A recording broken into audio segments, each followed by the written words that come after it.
And then, since that is pretty useless, we are going to just burn retrograde and hope to God that we didn't screw this up too terribly, but we probably did, because we wasted fuel in like at least 3 different spots. But let's see. Can we bring ourselves down enough with the fuel we have to actually somehow still get back to Kerbin? It is going to be very, very close. But holy cow. Holy cow, we're going to do it. We are going to get back to Kerbin. We're going home, Jeb. We're going home. Somehow. Dear God. We did it. We orbited the moon and returned home. We should have probably taken like a mission for that or something. I forgot to do that, to be honest with you. I just wanted to see if we could get it done, and holy cow, we did. Okay. So this is going to be a lot of science coming back our way, Jeb. You can smile. We wasted almost too much fuel. Like if we had wasted basically any more, that it wouldn't have been good. We would have been pretty screwed. But now we can come back in, do a nice aero brake, hopefully, and we didn't even have to use a quick load. Look at that.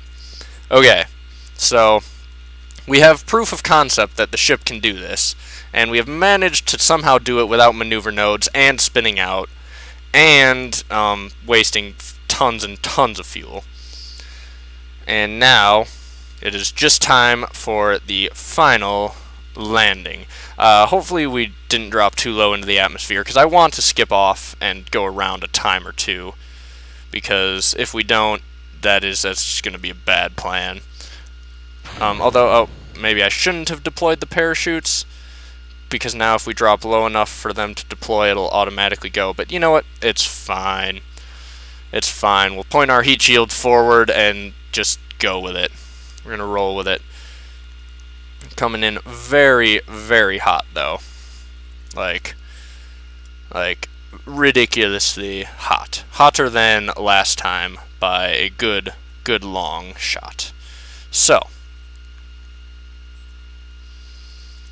here we go. We have dropped down into the atmosphere. And we are just going to let this thing go and see how this works. We dropped down to 39,000 meters. I'm hoping that's high enough to just skip off, slow us down, come around again, skip off maybe another time, and then come in for landing. But who knows? I'm not great at judging these, because I don't know. I should probably look it up. Like, you can find it really easily online, how low you should aero brake going into pretty much any planet, but I didn't look it up. I'm just winging it, as I have been this whole career mode. So, I think it's more fun that way. It's a challenge. I legitimately have no idea if we're going to come down or what, or survive even. But Jeb seems happy, and that is the most important part. So, this mission, even though we wasted a lot, I think this was also a definite success. So our second big success in a row, and it looks like, unless the parachutes deploy, we're going to be able to skip through the atmosphere here, come around again. It'll take quite a while to get there, but we will go back around and get to aero brake again, which is very cool. That is what we wanted. I hope we land in the ocean, dear God. If not, that could be rough.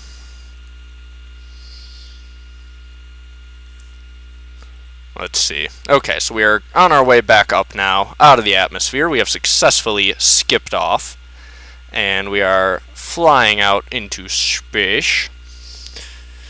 And our apoapsis is still dropping, which is terrific, because that means that showing our speed is going down. Also, to show our speed is going down, you could look at the little bar that shows our speed is going down. But, you know, why not? Why not look at it this way? Okay, so we have just the tiniest amount of fuel left. It's a good thing I decided to add that last fuel tank to this middle section. I almost didn't. I was like, do we need another one? And the answer should have been no. Like, we had plenty of fuel if we didn't waste a ton of it. But luckily, we prepared for the fact that we were probably going to waste a ton of it. So, any moment now, here, I guess I'll just time warp up through the atmosphere until I can actually time warp. Here we go. And we will warp all the way back around the planet.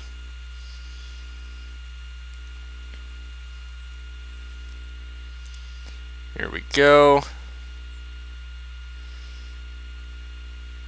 There's the moon again. Hello, moon. Going way the heck up there. And coming back down. Okay. So we are going to be going in at sunrise again over the ocean, which is good. If we were to come down all the way this time, that might actually be a good thing. So, let's loop around this way for a second and burn the rest of this fuel just quickly as we can to slow ourselves down. And then we want to flip back around, obviously, so that the heat shield is facing the direction with all the heat. But I just want to use up this fuel if we can first. There we go. And now we'll flip around this way. Perfect. Got that done just in time. And now the heat shield is in place, and we are ready to re-enter the atmosphere.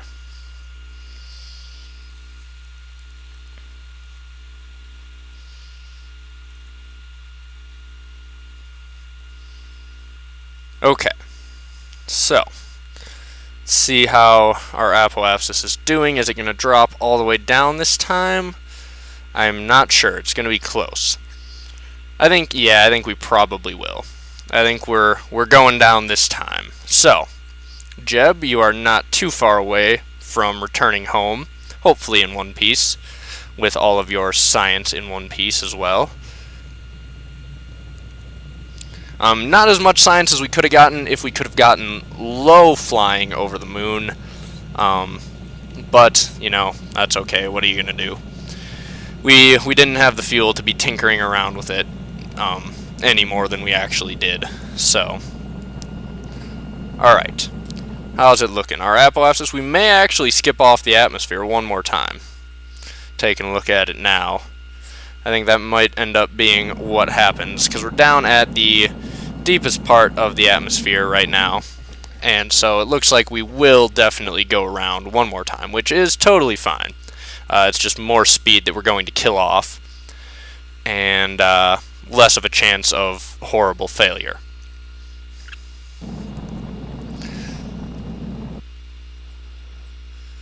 Alright, so this trip around won't even take super long. We can watch the flames go by from Jeb's point of view.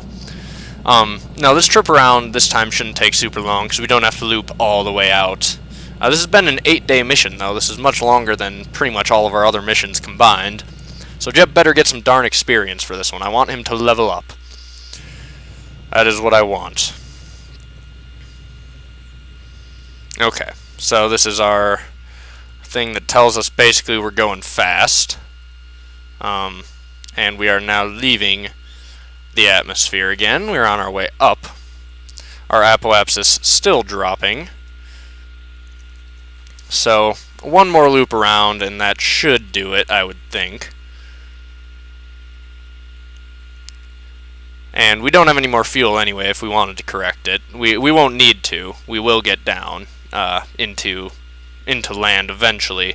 But we don't have any control at this point over how many times we have to loop around. So, let's speed this on up and loop around yet again.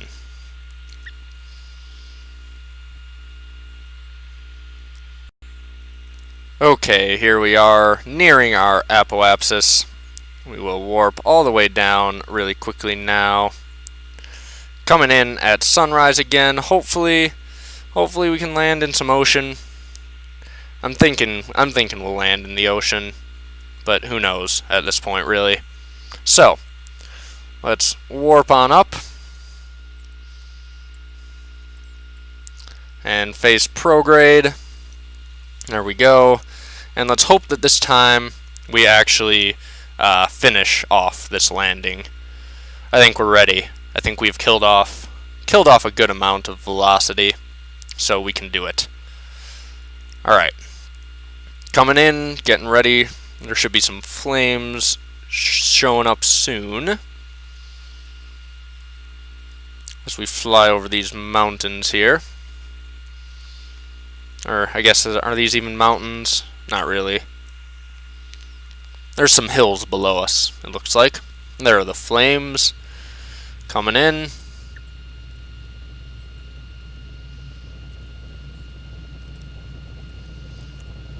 We're going to turn directly prograde so our heat shield is as effective as possible in protecting our fancy scientific instruments and whatnot. Is that the moon and Minmus? Looks like it. Okay, I could check on the orbit here. Hold on. The moon is off that way. Yeah, nice. They are almost directly lined up with each other. What a cool little shot. Okay, so we are screaming down through the atmosphere, and our periapsis is dropping a little bit. Our apoapsis is as well, but we may even skip around one more time. Which is totally fine by me. I guess it's just making this aero braking that much more effective, and it means we get to watch the cool flame effects for a little while longer before we get to the thrilling conclusion of whether or not this whole thing gets ripped apart. But the longer we wait, the less chance there is of that happening, and the more chance of success and Jeb surviving. So, I am willing to wait just a little bit. Yeah, I think we're gonna skip off this one more time. One more time. And hopefully that's it. Hopefully we can actually come in for landing now next time. Who knows? Who knows? I'm going to bring you guys... I'll skip ahead here and bring you guys back when we're coming around for our next re-entry. Actually, you know, I'll wait a little bit. I just want to see. Maybe there's some chance we'll get down into the atmosphere here. Maybe. I mean, we are slowing down quite a bit. If we turn sideways, that should cause a bit more drag and slow us down more, but it may also damage our experiments, so I guess I don't want to do that. I don't know how much of an effect that would have, but okay, no, we're gonna skip around until the next time. So I'll bring you guys back when we're ready to enter the atmosphere again. Okay, so we are dipping down into the atmosphere yet again, and our periapsis is as lower than it's ever been. And so I think this will actually be our last time down in here. Unfortunately, it looks like there's a good chance we are going to land on land. But who knows? Maybe we will get lucky and hit one of those bays. But here we go. We are about to drop below 40,000 meters. The flames will be kicking in probably any moment. And I'm guessing that it's going to pull our apoapsis all the way down. I would just guess, because we're dropping below 30,000 meters now, and that should slow us down quite a bit. So Jeb, you're ready to go home, hopefully. I would assume at this point he's probably pretty ready. He's been up here for 8 days. And he's had to deal with a death spin and probably not knowing whether or not he was going to be stuck out in space for most of those days. So, you know, it's been a stressful mission. I'm sure he is ready to get back home. Then again, Jeb probably never wants to leave space. It's okay. One day we'll have a permanent space station. He can just live up there forever. But for now, we are stuck doing maneuver nodeless missions to the moon. Which, yeah, I'm actually slightly impressed that we pulled it off, to be honest. I did not know that I had it in me. I didn't know I was going to have it in me, either, but... Okay, so this is dropping fast enough, and this is just getting farther and farther away. So we are definitely landing this time. We are just screaming through the atmosphere, though. Holy cow. That is going pretty darn fast. And getting lots and lots of fire.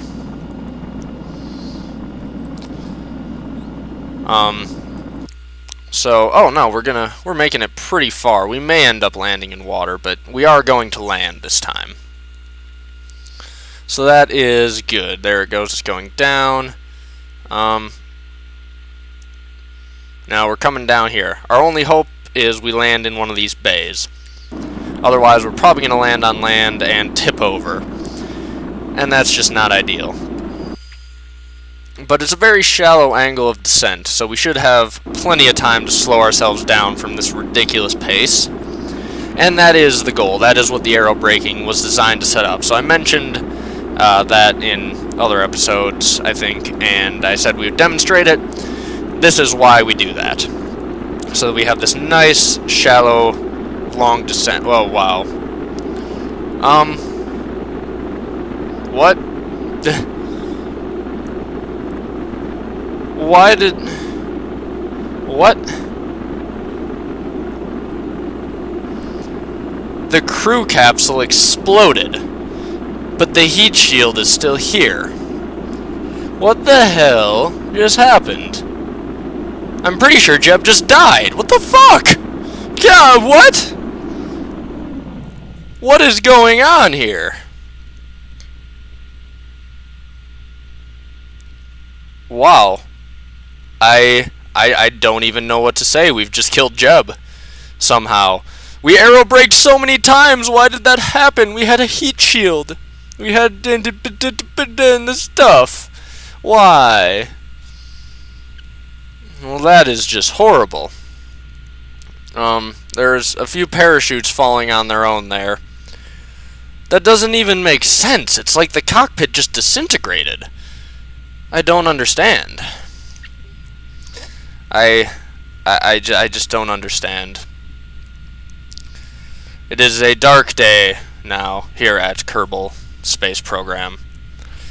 The thrilling conclusion of this mission has been not so thrilling as much as horrifying and terrible. We watched a Kerbal disintegrate right before our very eyes, and there was not even time to scream. He was just gone. It was like, boom. And I just don't understand why and how it happened, and how the heat shield stayed, like, stuck to the front of the thing, but yet the part behind it exploded. I just don't know. I'm going to blame faulty cockpit engineering, because that shouldn't happen. Everything else held together completely fine. We're going to go ahead and blame the manufacturers for this death and not anyone on our side. Hopefully that buys us a few reputation points, but at this point I don't think it's going to. I think we're going to lose quite a few reputation points for losing Jeb, and probably rightfully so. So, the first Kerbal to go and orbit the moon and return, well, he didn't quite return. He is lost somewhere up there, probably still some form of dust and or paste and or debris, and he is still probably raining down all over whatever land is back there, wherever he exploded. It's a really horrifying image to imagine, but it is the reality of the situation. That's what's happening. There's no reason to sugarcoat it. So yes, Jeb has disintegrated, and we are still just in shock. I don't know. I don't even know what to say anymore. I have run out of words for what just happened. Just go watch the replay, take it in. I don't know, man. Rest in peace, Jeb. Shouldn't have gone like that, buddy. Shouldn't have ended like that. Granted, it's probably the way he would want to go, but not the way he deserved to go. Oh well, I mean, I think he would at least take pride and happiness in the fact that his science is going to survive. We are going to recover all of these scientific experiments, and hopefully it will ensure that that horrible fate is never again met by any of our kerbals. We will get the technology required to not explode upon re-entry and things like that. But oh man, yeah, no, 1.0, adding deadly re-entry stuff. That's going to make this game quite a bit harder, and I kind of like it. Because, I mean, yeah, that was interesting. Yeah, I mean, it's not what you want to happen, but it's certainly better than knowing that there's no dangers to re-entry, because, you know, what's the point in that? So, yeah. We are just waiting for this thing to touch down now so that we can retrieve our science and go and mourn Jebediah Kerman, who was killed in action, just in the most brutal of ways. Alright. So here we go. We are going to touch down, or we're going to fully expand our chutes here. And then we can time warp until this thing actually touches down. We see the other parachutes just chilling up there in the sky. I would imagine Jebediah's remains have landed by now and are littering the seas and the shoreline in very small chunks.